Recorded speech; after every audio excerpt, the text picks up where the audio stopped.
Hey everyone, welcome back to my channel Scale Up. In this quick tutorial, I will show you how you can turn off your memories in Messenger. It's super easy to do. Let's get started.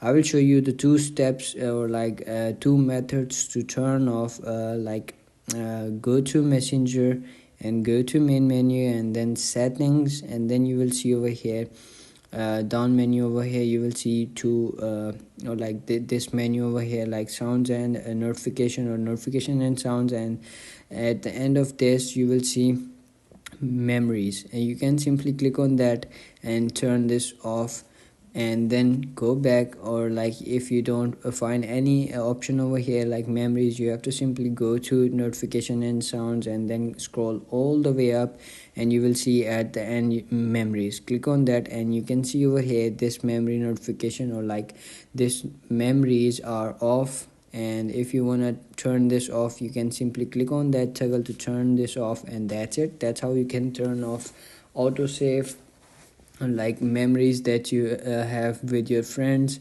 and it will not be able to save in your albums or photos or the gallery.